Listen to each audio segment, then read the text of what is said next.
মালয়েশিয়ায় শ্রম বাজারের অস্থিরতা ইস্যুতে সংক্ষুব্ধ কেউ মামলা করলে তদন্ত করবে সিআইডি, এমনটি জানিয়েছেন সিআইডি প্রধান মোহাম্মদ আলী মিয়া।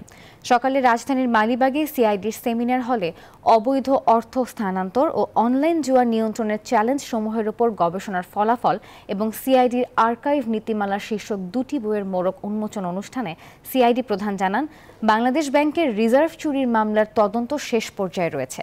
2-1 মাসের মধ্যে অভিযোগপত্র জমা দেওয়া হবে। এ সময় সাইবার ক্রাইম রোধে সারা দেশের বিশ্ববিদ্যালয়ের শিক্ষার্থীদের মাধ্যমে সচেতন করার পরিকল্পনার কথাও জানান তিনি।